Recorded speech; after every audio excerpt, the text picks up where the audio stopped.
Welcome back to Join Our Town. My name is Terry Bates. I'm the pastor of Faith Church here in Oklahoma City. And with us today we have Robin Curry, and she's talking with us about children of incarcerated parents. She's the principal of Little Light Christian School here in Oklahoma City area. And we've learned a lot already about the children and what their challenges are. And now we want to talk a little bit about the caregivers, those people who are responsible for these children while parents are away because of incarceration. So, Robin, again, thank you for taking time to educate us, inform us, and help us understand this particular challenge in our society today. We talked about the children earlier on and the benefits of a school like the one you're providing. Gives them an environment where commonality exists, so the stigma or the shame factor is minimized. But this is a real issue for caregivers, because once a parent goes into an incarcerated situation, especially if it's the mother, who many times has been the primary caregiver, this shifts responsibility. So who does it shift to, and what kind of challenges are they facing? This is one of the huge issues with children of incarcerated parents, and that is that they fly below the radar. There's not good tracking systems in place really to know what is happening to these children, and I think our state government is trying to take some steps to track them more closely to see and make sure that they are in safe environments, but they kind of scatter to the wind sometimes, and some children have just been shuttled off to friends and other family members, and some of them get shuttled from one different situation to the next. And so, but many of our students are living with grandmothers or aunties. Mm-hmm. Some of them have been adopted out of the foster care system. So there are a variety of different living environments, but one thing that they have in common is that generally they struggle financially because of the burden that having an incarcerated family member puts on the family. And many of these grandmas might be caring for several grandchildren, even from different children of theirs. Mm-hmm. And so these are older people.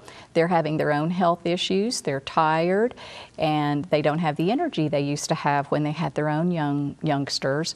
And so it presents a lot of different problems for them. I've noticed just in my experience in ministry, when we came across someone that was incarcerated, that if the father was incarcerated but the wife wasn't, then obviously they stay pretty much with the mother in most cases. But when the mother is incarcerated, even if the father is not, the children usually don't go to the father. They usually go to the mother of the father, and they're shifted in that direction. Mm-hmm. You make a great observation, though, and that is that these children are not in a trackable situation. Now, if the incarceration or something was because of child abuse or something that involved the children early on, then those kids were probably put into a foster care system or into DHS. Yes. But if there's not been a child-related conviction, then the state says that's not my problem. They're not under our supervision, they're not under control.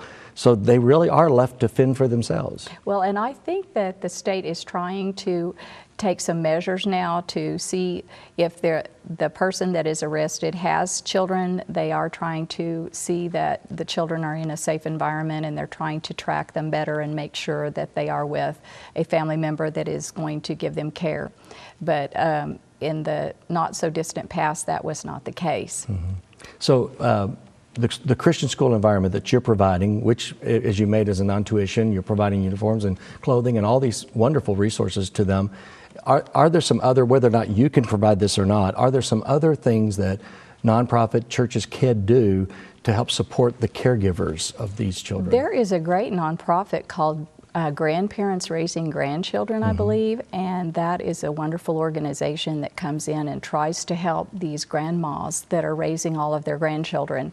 And it's a huge financial burden, and most of these grandmas are single parents as well. So there is a lot of a financial burden on them. Yeah, I can imagine.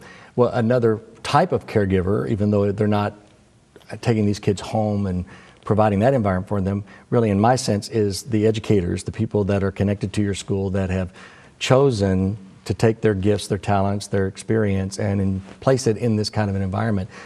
Tell us about them. I mean, I know that if they have a choice, this is not the easiest place to teach or to use your gifts. Well, and it's not the most financially enriching, Yeah. but they get their benefits in other ways. And so some of our teachers, one of our teachers is a retired principal from a Christian school and co-founder of a charter school in California. Beautiful Christian lady with her master's degree in reading, and she wants to serve the Lord. And our vice principal is a former military chaplain, and she could do lots of things. She has a PhD, but she's chosen to invest her years, her remaining working years with our students. One of our teachers is a certified teacher, but she was a homeschool mama. And actually we have a couple that used to be homeschool mothers that have gone on and gotten their degrees, and or one of them had her degree before she homeschooled. But we find homeschool mamas do pretty well, because in some ways our school's like a big homeschool.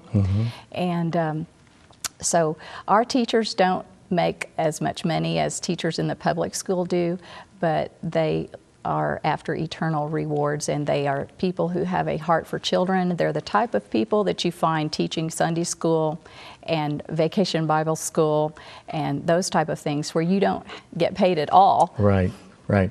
But they've invested their talents in this way, an incredible way. So obviously, just because they are faith-based themselves, their influence as a modeling the Christian life, showing, hey, we can pray about issues when we get upset, those kinds of things are natural. Are you doing, are there opportunities for chapel or any other options like that where they will have an influence in the lives of these children as well? Actually, our curriculum has Christian thought woven throughout it, but we had chapel this morning, as a matter of fact, and we had Mr. Jerome Crawford from Life Church came and shared with our students his testimony and a little bit about his life story. And we've had, this is only the third chapel we've had. We just added chapel this year, so we're really excited about our new chapel experience for the students. But the teachers are free to share their testimony. Many times they pray with our students, and it's just a holistic Christian atmosphere. It's not something that's in a box. It's in the air. It's in the water that we drink. So. Well, our mission statement is to break the chains of generational incarceration for our students. And the reason we do this is a child who has a parent incarcerated is 7 times more likely to be incarcerated themselves. So we want to break that chain. None of this is their fault. They're innocent, you know, in everything that's happened in their lives.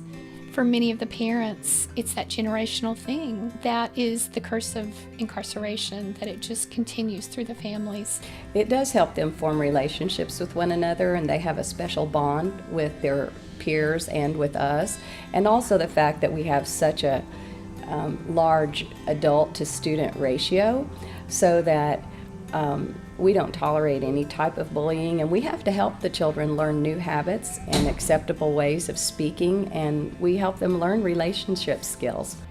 There's no way these children can be helped to be successful unless it's in an environment where we love them, we love their families, we help them meet their needs. What we are dealing in is hope, and we are dealers of hope, and we help children know that they do have hope and that God loves them. He knitted them together in their mother's womb. They're not an accident, and they can know that they can have a life with purpose. Right. Well, also, even though this title or theme that we're talking about is parents of children of incarcerated parents, are there some cases where the parents have finished their time where you guys would still continue providing education to these children because their parents have been incarcerated in the past? Yes, and we take students whose parents are now out that just have been incarcerated. So even if both parents are out right now, and even no matter if they look like they're doing well, we have a couple that are in this situation, but many times the students are a little bit behind because if they went through this trauma when they were in earlier years, then they get behind during that season. And so we give them enough individual attention that we're able to help them. And also sometimes they get in trouble a lot in government schools because of their behavior, because almost all of them have some different behavior problems associated with trauma. Your curriculum undoubtedly is giving them that Christian base, that Christian value system to balance those, honoring the parents, but not necessarily duplicating choices that they made as well.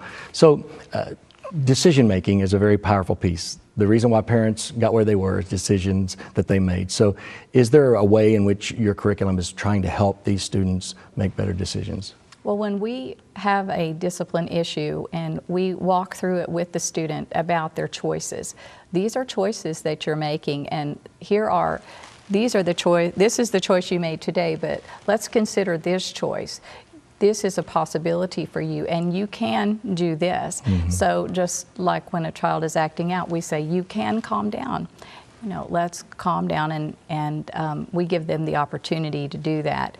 And so many times in government schools, when they don't have the resources or the manpower to sit and deal with students who are having these issues, they just call the parent and say, come get your kid. And these parents are finding it very difficult to hold down their jobs if their children are acting out in school. And in addition, most of these parents don't have the skill set to walk their kids through a therapeutic solution or a better directive. So you're providing that. You really are providing more than education, as you've already pointed out. You're even providing more than a Christian education with character, core values. You're creating that, and I love the phrase that you used, a therapeutic environment where change, holistic change can take place, because it has to be the whole system, otherwise there's a breakdown.